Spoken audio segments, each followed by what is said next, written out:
rehearsal to take the tension away. If you do it now, it's just a retake. Whole program. Right. 20.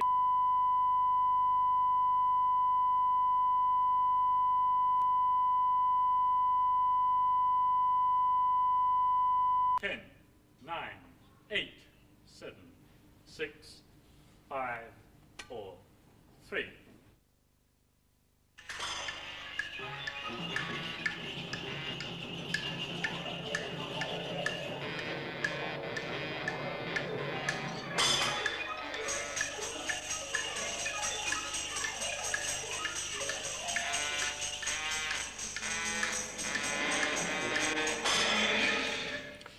We'll come back to that in a moment. First, let's pick up where we left off last time. A group of second-year children from Shoreditch School composed a sound picture based on ideas associated with heat, radiation, relentlessness, intensity, stillness. Before we hear the piece again, I'd like to ask Brian Dennis, who's in charge of the music at the school, about the musical ideas behind the piece. Brian, can you tell us, please? Well, we have a central idea, which is heat. And so, to correspond with this, we have a central sound. I gave the children their central sound, and in the case of this piece, this was a high organ cluster. Now, all the other sounds in the piece are subordinate to this sound. In other words, they either imitate it, approximate to the same pitch range, or have a similar tone color. The piece was in fact composed by the players themselves. They decided everything in rehearsal and listening to tapes of the rehearsal. We decided on the order that they should enter, the way the instrument should come in. We also decided how the instruments would gradually fade away. Everything that happens in the central portion of the piece can vary from one performance to the next.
This group are very aware of the qualities of sounds. These are chosen imaginatively and arranged with sensitivity. And there's obvious discrimination in knowing when and where to play and when and where not to play. Clearly, there must have been considerable preparation before this kind of group composition could emerge. Brian, will you tell us something about the preparatory work you do to produce this sort of advanced composition? Well, I've developed a form of improvisation, in actual fact, which gives the class a certain amount of experience in listening to these noises. The improvisation is controlled by a central conductor, and this isn't always myself. It starts off this way, but every member of the class usually has a chance in the end of being the conductor, who of course then controls the improvisation. He has to be aware of all the different types of sound that we have available. And although this group that we have here today is only a small group, I do this with entire classes. And you've got a variety of sounds available. I suppose they need to know what sort of sounds they are, wooden or metal. One should always try and bear in mind the different timbre of the Yes, instrument, yes. whether it's wood, metal, as you say. Certainly. Well, shall we see how it works? I'll just remind you of the signs. We all know them, of course. And these are the ones we use in class. If I give you a single beat, like that, I want a single, short, sharp sound. If I do that, immediately after I've given you the beat sign, I want you to damp your instrument, if it's an instrument like yours, Martin, which is highly resonant. If I give you this sign, which is a policeman's halt sign, that doesn't mean halt, that means make a roll, a soft, continuous roll. And you mustn't stop until I give you the stop sign. In other words, whatever I do, even if I go out the room, you continue to make your soft roll until I come back and stop you. If I want you to get louder, I shall do that. Softer, I shall do that. Well, that's all there is to it for now. Let's have a go, shall we?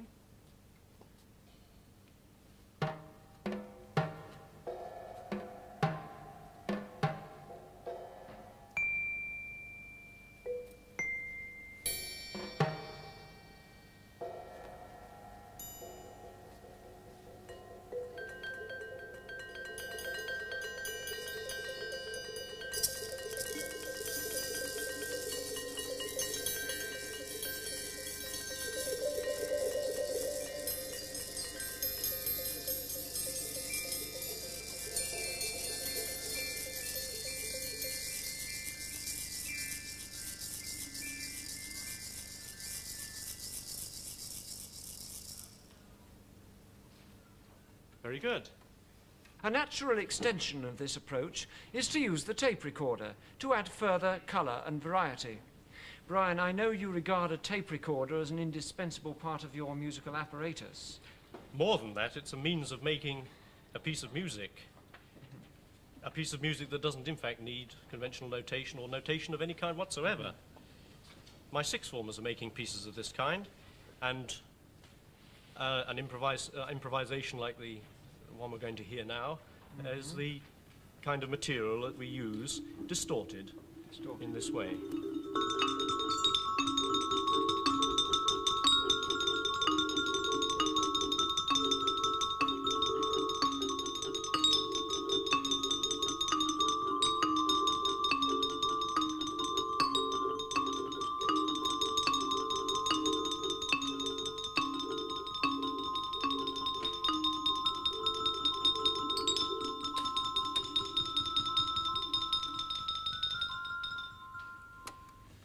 Well, let's hear that back, shall we?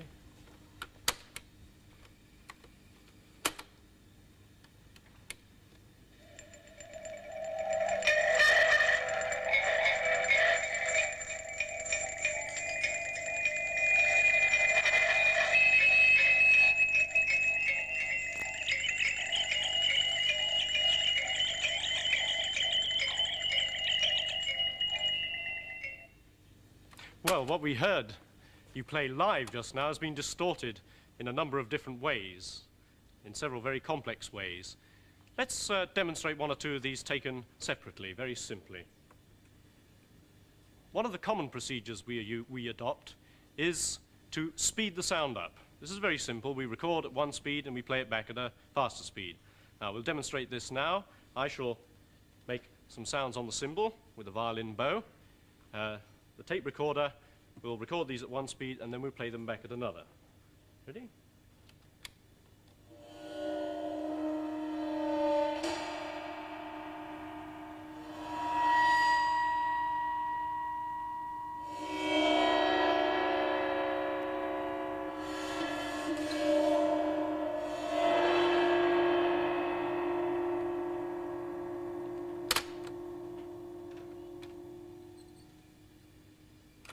Okay, let's hear that.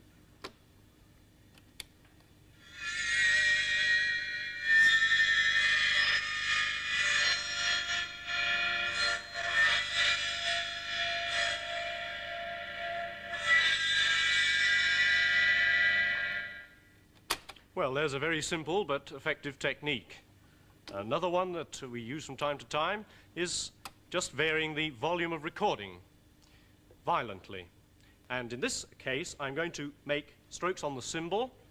We're going to have the volume control on 0 when I actually strike the instrument, so that when the volume control is turned up, It just catches the resonance. Let's try that.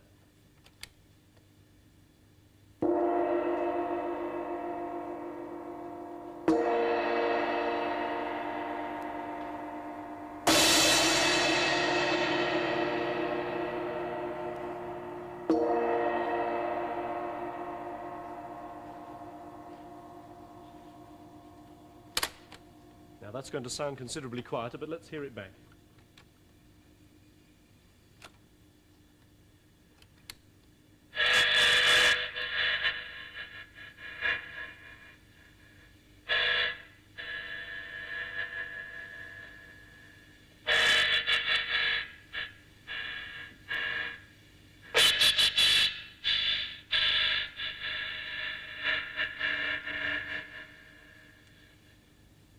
Well, that's a very interesting, very electronic sound. And we'll do one more improvisation. This time we'll have the xylophone and some bottles. And we'll add echo on the tape. We can do that with this machine. We'll add echo, we'll speed up the sounds, and we'll hear what it sounds like.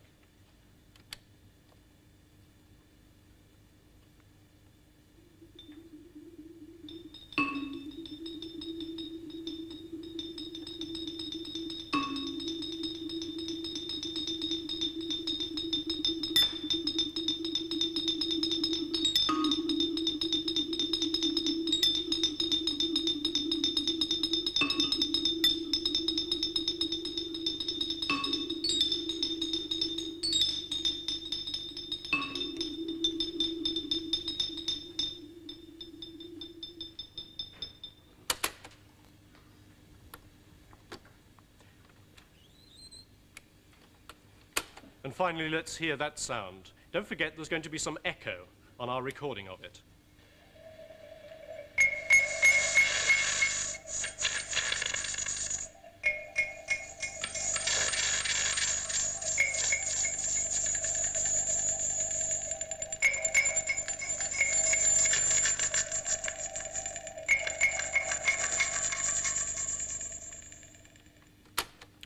Now, usually, when we're making a piece, we record far more material than we ever need. In fact, we make a considerable amount of material from which we then cut the best. And we splice this into a piece of music. Much of this work can be done equally well with primary school children. In fact, in a school in southeast London, infants are introduced to this use of the tape recorder in their activity periods. Some wood sounds. Now, Faye, would you like to take the sticks off there and play the sticks behind Yvonne? Would you like to play the coconut shells? Go and find the coconut shells. Oh, you want to play the coconut shells? Go on, you play the coconut shells then. And you, no, recorder's not a wood sound. Now, Ricky, where are you going to point the mic for the wood sounds? Look where they are. Now, you won't want it too near, will you? Put it back. Now, don't put it on top of the set. That's not a good thing. Put it, that's it. Now, if you've got it steady, John, I think if I were you, I should stand a tiny bit further back because the coconut shells make a lot of noise. Are you ready? You can play just what you like, and then we'll see what wood sounds sound like. Ready to record, Ricky? Right. The children in this school have a great variety of creative experiences musically, and we do try to make sure that the music is part of activity. All children are very interested in tape recorders, televisions, radios. In fact, that is nearer their experience than are a great many nursery rhymes. Creative tape recording teaches them self-discipline because they soon realise that if they talk at the wrong time, it spoils somebody else's work. That's it. Now, we're going to take it off this little recorder and put it on the big one, so you'll have to spin it right back. If we want to hear the sounds we've made, we must put it on at 3 3/4, mustn't we? Do you think that's a better volume? Not quite so loud. Now, this is the sounds as you made them. Now, John, turn it down one so it goes slower. Turn it down. Now, listen. Listen. up to the speed it was, John, 3 3/4. See? Now, Yvonne, you turn it so that it's quicker. Turn it right up to 7 1/2. Try. Oh, that's somebody talking, isn't it? Turn it right down to the bottom. This one? Yes, that way round. Right down to the bottom. What's that? Listen. That goes. This goes as fast as that. Yes, that goes. If we turn the volume up a bit, listen. What do you think that is? What do you think?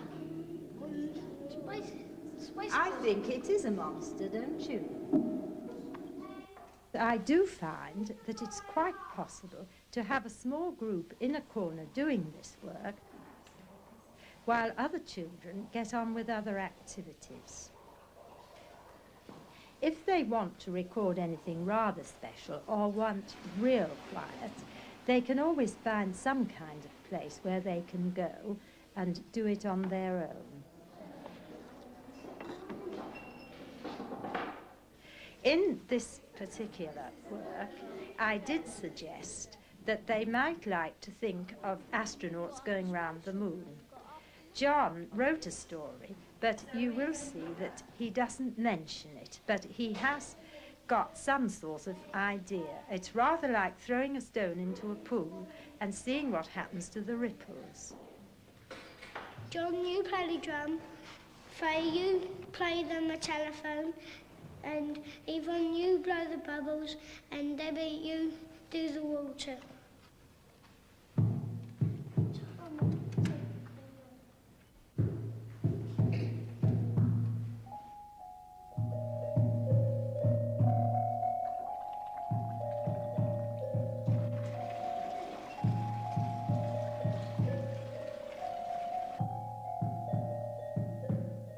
Here's part of John's story with space music by the children. One day I went in a rocket. It went up and up and up, and the gravity was trying to pull the rockets back, but the rockets were too powerful, and the Earth's gravity was pulling my skin back, but I was soon out of the Earth's gravity. The fuel ran out, so I had to land.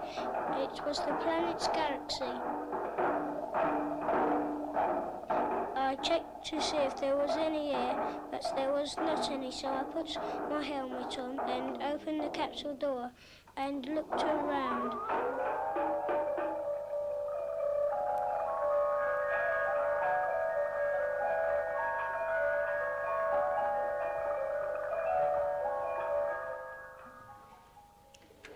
The children are recording music for the appearance of the monster.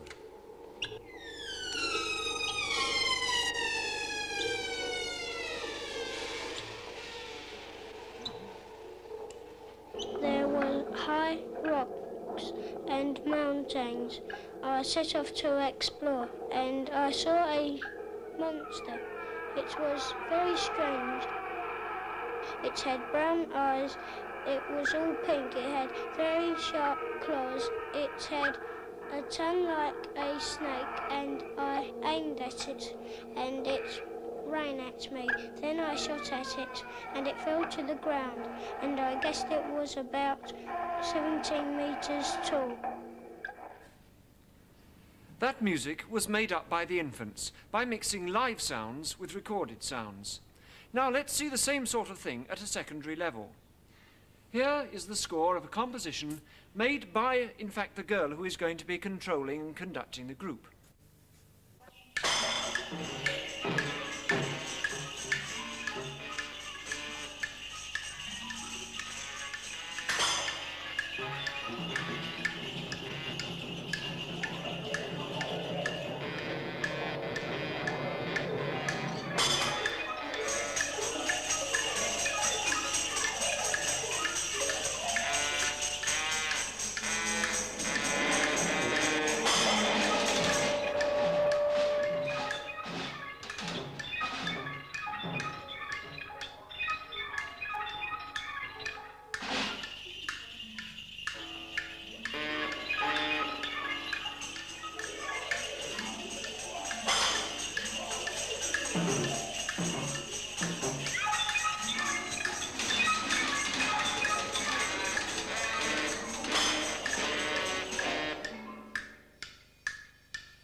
Well, that certainly contains some very intriguing sounds and instruments.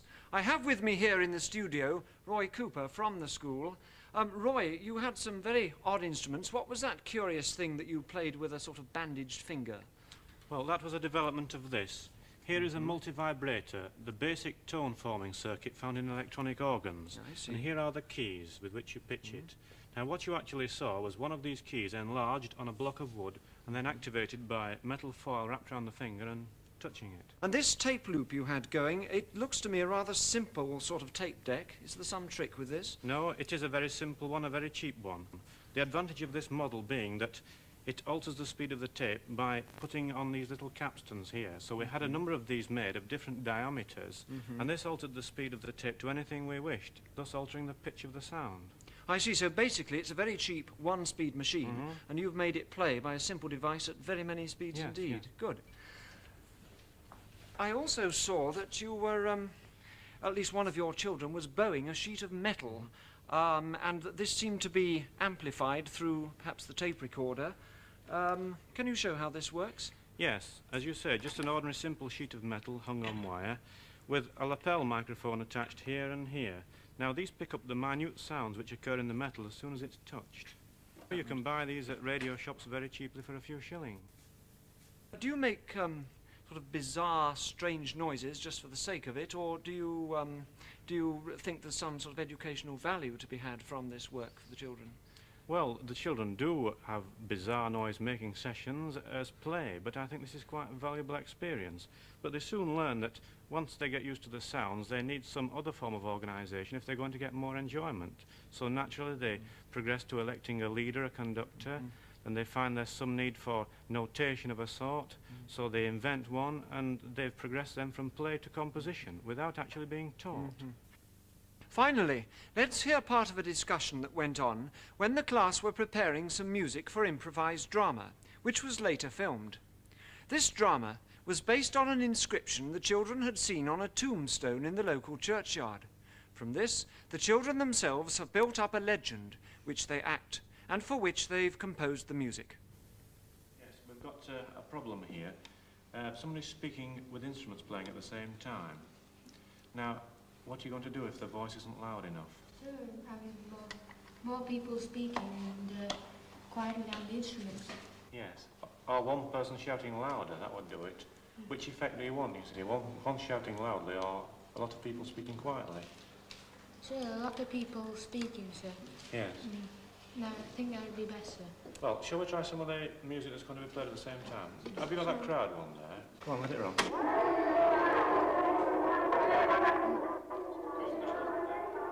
So there's another one what we've got of a crowd with that one.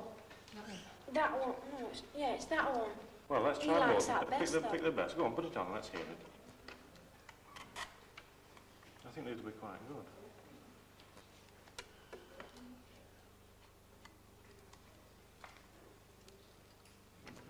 Up it in, riding up.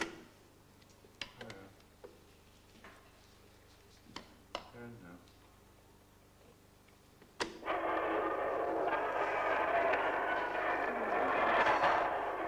Do you think that sounds exactly the same as the other? It doesn't, does it? No, it's more angry. I was thinking that. Yes, it's Sounds angry. more angry. Now, is that the effect you want? Yes. More anger?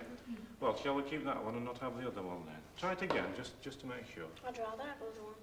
It sounds angry. What makes it sound angry, do you think? It's more faster. Higher pitch as well, isn't it? Higher pitch, yes. More angry. Well, let's keep that anyway. But we'll remember that sounds more angry than the other.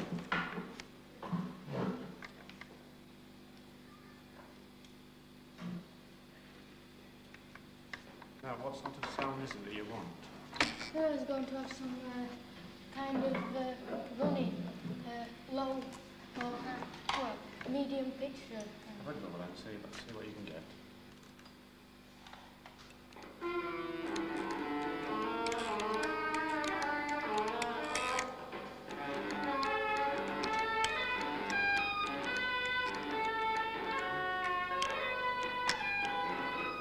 Yes. That's okay. What about yours? Now, you've got some So, on frame. well, I'm thinking that we could get quite a few of these sounds on the frame, sir. Yes, we could well, go. shall we try those now? Yes. Go on.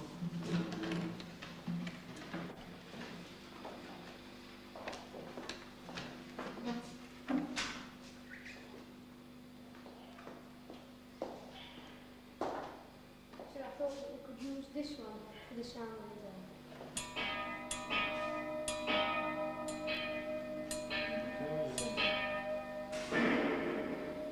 So, and then there's the part of the people, the fast moving. It's okay, yes. And then for the part where Roy says we're on the high and low pitch notes, we could draw them across the sluice. Go on, have a try. I see what you mean.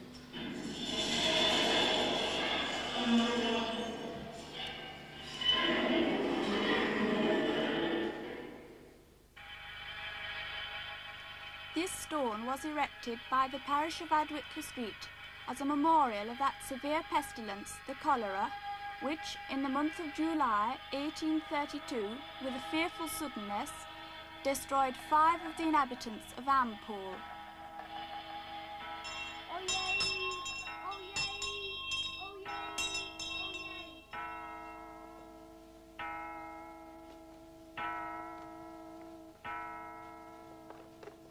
Today in Adwick village, the burial of 3 men who has caught the disease cholera. Oh yay! Oh yay! Oh yay! Oh yay! Today in Adwick village, the burial of 3 men who has caught the disease cholera. Oh yay!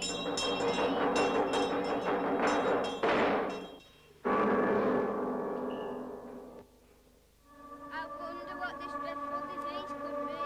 I don't know, but whatever it intended to kill my child, the only child I've got, so... Yes, and what about those 3 men's parents? I'm not stopping it. I'm going to my aunt's. Who's coming?